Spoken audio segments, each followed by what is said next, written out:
اعوذ باللہ من الشیطان الرجیم بسم اللہ الرحمن الرحیم وبہ نستعین انہ خیر ناصر ومعین والصلاۃ والسلام علی رسولہ الکریم واہل بیتہ الطیبین الطاہرین المعصومین ولعنۃ الدائمۃ علی اعدائہم من یوم العداوۃ الی یوم الدین اما بعد فقد قال اللہ تبارک و تعالی فی کتابہ الحکیم بسم اللہ الرحمن الرحیم بالعدل قامت السماوات والارض۔ پروگرام اصول دین کے ساتھ محمد اصغر یزدانی آپ کی خدمت میں حاضر ہے اور بحث ہم کرتے ہیں اس پروگرام میں اصول دین ہی پہ، توحید پہ گفتگو چلتے چلتے اللہ کی صفات میں سے ایک صفت کہ جس کو خاص طور پہ اصول دین میں شمار کیا گیا وہ ہے عدل۔ عدل خداوندی پہ بحث ایک حد تک ہم گزشتہ پروگراموں میں کر چکے کہ ہمارا نقطہ نظر یہ ہے کہ خالق توحید، خالق حقیقی یعنی وہ ذات توحید عادل ہے، کبھی بھی ظلم نہیں کرتا، اپنی حکمت و دانائی اور اپنے قادر مطلق ہونے کے باوجود وہ کسی پہ بھی ظلم نہیں کرتا، ہمیشہ عدل ہی کرتا ہے۔ عدل کی دو قسمیں ہم نے بیان کی تھی، ایک عدل تقوینی اور ایک عدل تشریعی۔ عدل تقوینی سے مراد ہماری یہ ہے کہ اس نے اس پوری کائنات کو متعادل بنایا ہے، منظم بنایا، موزوں بنایا۔ بالعدل قامت السماوات والارض، اسی عدل ہی کے پیش نظر زمین و آسمان قائم ہے۔ عدل تشریعی سے مراد یہ ہے کہ جتنے بھی اس نے قانون بنائے ہیں ان قانونوں میں کہیں بھی ظلم نہیں ہے، کوئی حکم اس نے ایسا نافذ نہیں کیا کہ جو بندوں کے اختیار میں نہ ہو۔ وہ قوانین کے بنانے میں بھی عادل ہے، اور پھر یہ کہ جب حساب و کتاب کا وقت آئے گا روز قیامت بھی وہ عدل ہی برپا کرے گا، کسی ایسے کو سزا نہیں دے گا کہ جو سزا کے قابل نہ ہو، اور کسی ایسے کو جزا نہیں دے گا کہ جو جزا کے لائق نہ ہو۔ عدل خداوندی پہ جب بحث کی جاتی ہے تو کچھ سوالات ذہنوں میں آ سکتے ہیں، اور علماء نے بھی ان سوالوں کو مطرح کیا۔ ایک سوال یہ کیا جاتا ہے کہ اس ذات توحید نے موت کو کیوں رکھا ہے؟ یعنی ایک انسان ایک چیز کو خود ہی بنائے اور جب وہ پوری طرح سے مکمل بن جائے تو پھر اپنے ہاتھوں سے ہی اس چیز کو ختم کر دے۔ ایک انسان جو ہے وہ کسی بھی چیز کو بناتا ہے، اور جب وہ مکمل ہو جائے تو بنانے کے بعد اس کو خود ہی اپنے ہاتھوں سے خراب کر دے، اس کو ختم کر دے، تو کیا یہ اس کاریگر کی ذات کے لائق ہے؟ جب ایک عام انسان اپنے ہاتھوں سے کسی چیز کو بنا کے ختم نہیں کرتا بلا وجہ، تو اللہ رب العزت نے انسان کو جب اس دنیا میں بھیجا ہے تو بھیج کے موت کیوں رکھی ہے؟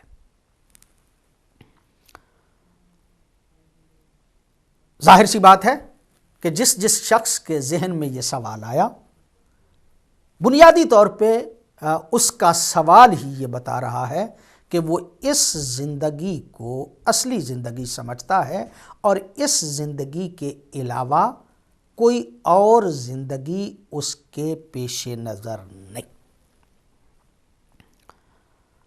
اس کے نزدیک یہی ہے کہ یہی چند روزہ زندگی ہے، اور اسی چند روزہ زندگی میں ہی انسان کو رہنا ہے، اس کے علاوہ کوئی اور زندگی موجود نہیں۔ انسان اسی اپنے پیکر میں جتنے دن زندہ رہنا چاہتا ہے زندہ رہے، اور جب وہ ختم ہو جائے گا تو گویا اس کی زندگی جو ہے وہ ختم ہو جائے گی۔ ہاں، جن کے ہاں یہی زندگی ہے اور اس زندگی کے علاوہ کوئی آگے کا تصور نہیں ہے، وہ یہ سوال یقینی طور پہ کر سکتے ہیں۔ لیکن اسلام اور الہی تصور رکھنے والے تمام افراد اس بات کے قائل ہیں کہ یہ زندگی ختم ہونے والی نہیں۔ موت اختتام زندگی کا نام نہیں، بلکہ انسان جب اس پہ موت آتی ہے تو وہ انتقال و نشأۃ من نشآت الحیات الی نشأۃ اخری، ایک زندگی دوسری زندگی میں بدل جاتی ہے۔ اختتام زندگی کا نام موت نہیں، صرف یہی زندگی نہیں بلکہ اس کے بعد آنے والی ایک زندگی ہے، اس کے بعد والی حیات ایک موجود ہے کہ جو در حقیقت اصل وہی ہے۔ یہ عارضی ہے، اس کو بقا نہیں ہے، اور وہ جو بعد میں آنے والی زندگی ہے اس کو بقا بھی ہے اور اس کو استمرار بھی ہے۔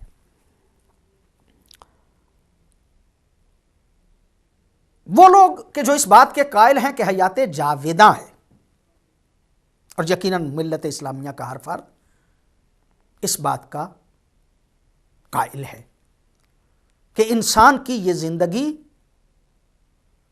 ایسی زندگی ہے کہ جس نے منتقل ہونا ہے۔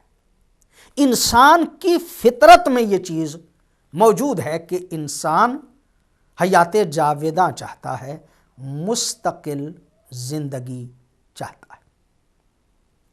کسی انسان کا یہ دل نہیں چاہتا کہ اس کی زندگی ختم ہو جائے، بلکہ وہ لمبے عرصے تک زندہ رہنا چاہتا ہے۔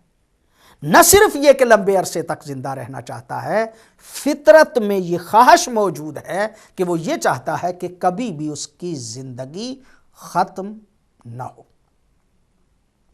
جب انسان کی فطرت میں یہ چیز موجود ہے، انسان کے اندر یہ خواہش موجود ہے، تو خالق حقیقی کہ جو خالق فطرت ہے اسے چاہیے تھا کہ وہ انسان کی اس خواہش کا ارضاء کرتا۔ اسے چاہیے تھا، اس کی حکمت کا تقاضا یہ تھا کہ انسان کی اس خواہش کو بھی وہ پورا کرتا اور اسے ایسی زندگی عطا کرتا کہ جو زندگی جاودانی ہو، جو زندگی مستقل زندگی ہو۔ سرکار حضرت امیر المومنین علی علیہ السلام نے بھی نہج البلاغہ میں اسی بات کی طرف اشارہ فرمایا۔ سرکار ارشاد فرماتے الدنیا دار و مفر لا دار و مقر، یہ دنیا گزر جانے کے لیے بنائی گئی ہے، یہ دنیا مستقل زندگی نہیں ہے، بلکہ اصل اور مستقل زندگی اس کے بعد آنے والی ہے۔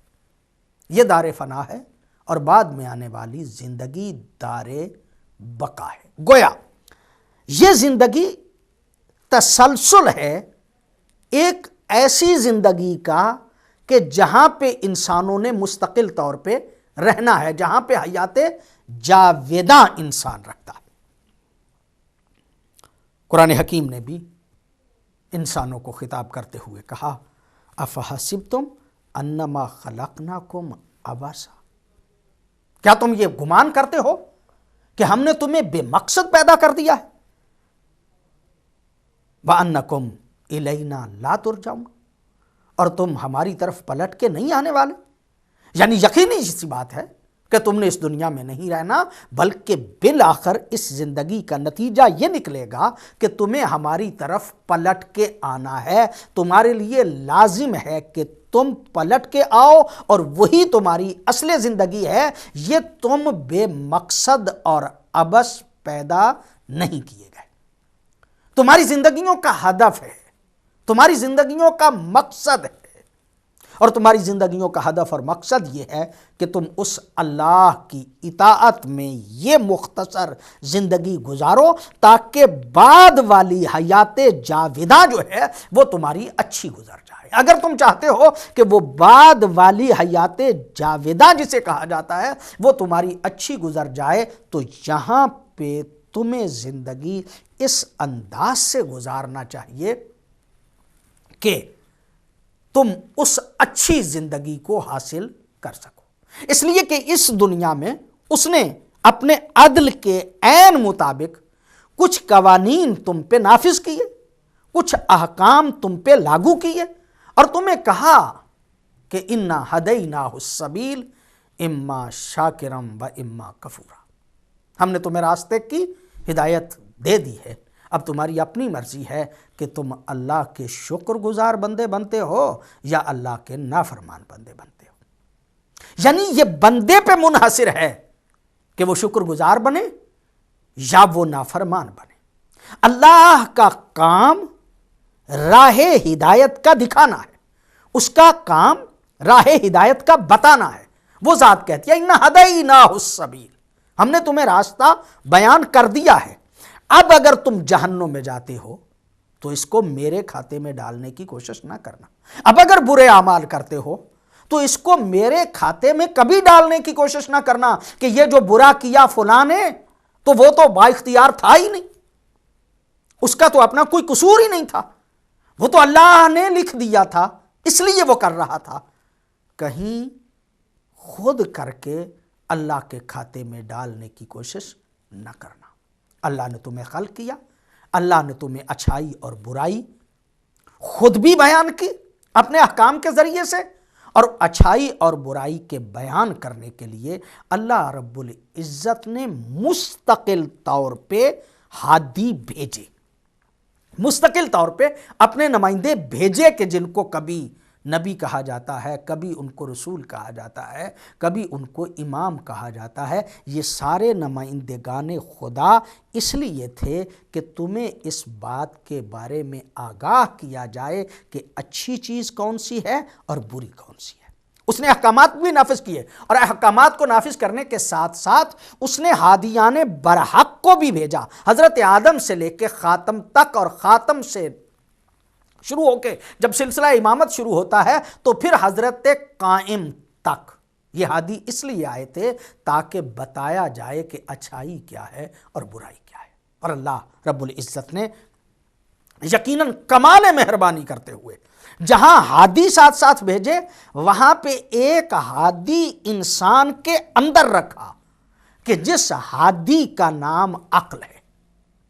کوئی بھی اور چیز نہ ہو تو انسان کا ضمیر، انسان کی وہ عقل جو ہے وہ خود واضح کرتی ہے کہ یہ کام اچھا ہے، یہ کام برا ہے۔ عقل درک کرنے کی صلاحیت رکھتی ہے، بہت زیادہ چیزوں کو تو یہی عقل جو ہے وہ درک کر لیتی ہے کہ یہ چیز اچھی ہے یا یہ چیز بری ہے۔ یہی وجہ ہے کہ پیغمبر گرامی صلی اللہ علیہ وآلہ وسلم کا ایک فرمان جو ہے وہ ہماری نظر میں آ رہا ہے۔ پیغمبر گرامی ارشاد فرماتے ہیں کہ عقل کو ظاہری طور پہ دیکھنا ہو تو رسول کو دیکھ لو، اور رسول کو باطنی طور پہ دیکھنا ہو تو عقل کو دیکھ لو۔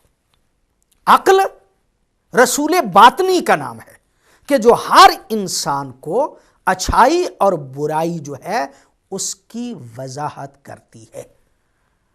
افحسبتم انما خلقناکم عبثا، کیا تم یہ گمان کرتے ہو کہ تمہیں عبث پیدا کر دیا گیا، بے مقصد پیدا کر دیا گیا، تمہارے پیدا کرنے کا کوئی ہدف اور مقصد نہیں تھا؟ نہیں، یقینی طور پہ تمہارے پیدا کرنے کا ہدف اور مقصد بھی تھا، اور تم نے پلٹ کے ہماری طرف آنا ہے۔ یہ تمہاری اختتام زندگی نہیں بلکہ انتقال زندگی ہے، یہ تو منتقل ہوتے ہیں ایک زندگی سے دوسری زندگی کی طرف۔ معصومین علیہم الصلوۃ والسلام کی روایات بھی اس حوالے سے کثرت سے موجود ہیں۔ ہم نے مولا امیر المومنین کا فرمان بھی آپ کی خدمت میں پیش کیا، پیغمبر گرامی کے فرامین بھی اس حوالے سے، اور باقی ائمہ کے بھی فرامین جو ہیں وہ موجود ہیں کہ اصل زندگی بعد والی زندگی ہے، یہ زندگی فانی زندگی ہے۔ ایک سوال اور وہ یہ کہ اگر اللہ عادل ہے تو اللہ رب العزت نے سب انسانوں کی استعداد ایک جیسی کیوں نہیں رکھی؟ کسی کو استعداد اس طرح کی دے دی کہ وہ وزیر اعظم بن جائے، اور کسی کی استعداد یہ ہے کہ وہ ایک چھوٹا سا مزدور ہے اور وہ بھی مزدوری ملے یا نہ ملے، کسی کو ڈاکٹر بننے کی صلاحیت دے دی اور کسی کو کمپاؤنڈر بننے کی بھی صلاحیت نہیں ملی۔ یہ ذوق کا فرق کیوں ہے؟ یہ استعداد کا فرق کیوں ہے؟ کیا یہ عدل خداوندی کے خلاف نہیں کہ افراد بشر جو ہیں ان کی استعدادوں میں فرق رکھ دیا گیا؟ سوال جواب اس کا یہ ہے کہ خالق حقیقی اس کائنات کی رنگینی کو قائم رکھنا چاہتا تھا۔ خالق حقیقی اس جگہ پہ اس کائنات کی رونق کے لیے اس کی افراد کی استعداد جو ہے اس کو مختلف رکھا گیا۔ اگر سارے کے سارے اس صلاحیت کے مالک ہوتے کہ سب کے سب وزیر اعظم ہی بننا چاہتے تو کیا یہ نظام کائنات چل سکتا تھا؟ اس کائنات میں بشر کو ضرورت تھی کہ ڈاکٹر بھی ہوں، انجینئر بھی ہوں، دفاتر میں کام کرنے کے لیے سیکرٹری سطح کے لوگ بھی موجود ہوں، اور پھر دفاتر میں کلرک بھی موجود ہوں، پھر کچھ ایسے لوگ ہوں کہ جو سائل بن کے بھی ان کے پاس جائیں۔ اگر ان کو کپڑوں کی ضرورت ہے تو کچھ ایسے لوگ ہونے چاہیے کہ جو کپڑے جو ہیں ان کو بنا سکیں، کچھ ایسے لوگ ہونے چاہیے کہ جو جوتے جو ہیں وہ بنا سکیں، کچھ ایسے لوگ چاہیے کہ جو باقی ان کی احتیاجات اور ضروریات جو ہیں ان کو پورا کریں۔ یہ اختلاف استعداد، یہ صلاحیتوں کا فرق اس نظام کائنات کے لیے ضروری تھا۔ مسئلہ یہ ہے جہاں پہ اختلاف استعداد کی وجہ سے کیا اس کی آخرت کے مدارج بھی اسی طرح سے ہوں گے؟ یقینی سی بات ہے کہ اس کا جواب نفی میں آئے گا۔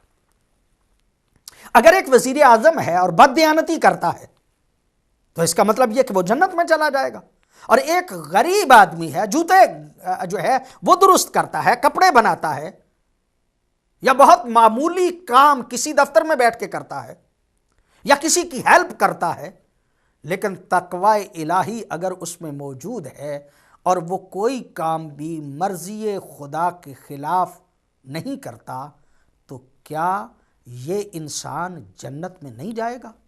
یقینی طور پہ یہ انسان جنت میں جائے گا، اور وہ شخص کہ جو بڑے عہدے پہ فائز ہو کے بددیانتی کر رہا ہے یقینی طور پہ وہ جنت میں نہیں جا سکے گا، اس کی آخرت ٹھیک نہیں ہے، اس کی بعد والی زندگی ٹھیک نہیں ہے۔ اور یہ جو بہت حقیر کام کرتا ہے لیکن تقوی الہی اختیار کرتا ہے، اللہ نے جو اسے دین جو جس شعبے میں ہے وہاں پہ بددیانتی نہیں کرتا، وہاں اپنے شعبے میں ایمانداری کے ساتھ کام کرتا ہے، اور بڑے منصب پہ فائز ہو کے اپنے منصب کا ناجائز استعمال کرتا ہے اور غلط کاریاں کرتا ہے، تو وہ جہنم میں جائے گا، اور یہ یقینی طور پہ جنت میں جائے گا۔ استعداد کے اختلاف سے آخرت پہ فرق نہیں پڑے گا۔ وہاں پہ ان کی نیتیں پرکھی جائیں گی، وہاں پہ ان کے اعمال کو دیکھا جائے گا، نیت ان کی کیا تھی، پاکیزہ کتنے تھے، اچھے اعمال کتنے کرتے تھے، اور اگر خدا نخواستہ برے اعمال کرتے تھے تو برے اعمال کرنے کی وجہ سے انہیں جنت نہیں ملے گی۔ یہ استعداد کا اختلاف ان کی آخرت پہ اثر انداز نہیں ہوگا، بلکہ یہ استعداد اور صلاحیت کا فرق یہاں پہ کاروبار زندگی کو بہتر رکھنے کے لیے اس خالق حقیقی نے جو ہے وہ رکھا ہے، نہ یہ کہ اس کا فائدہ جو ہے وہ کسی کو کسی اور طرح سے پہنچے گا، نہیں۔ سرکار حضرت امیر المومنین علی علیہ السلام نے بھی نہج البلاغہ میں ارشاد فرمایا کہ لا یزال الناس بخیر ما تفاوتوا فاذا استووا ہلاکوا، یہ کائنات اس وقت تک چلتی رہے گی اچھائی کے ساتھ کہ جب ان کی صلاحیتوں میں فرق رہے گا، جب وہ برابر ہو جائیں گے تو ہلاک ہو جائیں گے۔ ایک وزیر اعظم دوسرے وزیر اعظم کو برداشت نہیں کر سکتا، ایک صدر دوسرے صدر کو برداشت نہیں کر سکتا، ایک جنرل دوسرے جنرل کو برداشت نہیں کر سکتا۔ گویا ان میں فرق ہونا چاہیے، ایک اوپر رہے ایک نیچے رہے۔ جب تک ان میں تفاوت ہے اس وقت تک یہ کائنات جو ہے وہ بہتر طریقے سے چل سکے گی، اور جب بھی کبھی اگر ان میں جو ہے وہ تساوی آ گئی، اگر برابری آ گئی، تو یہ سب کے سب ہلاک ہو جائیں گے۔ امیر المومنین نے فرمایا کہ یہ صلاحیتوں کا اختلاف اس کائنات کے تحفظ کی دلیل ہے۔ حاضر ہوتے ہیں ایک چھوٹے سے وقفے کے بعد۔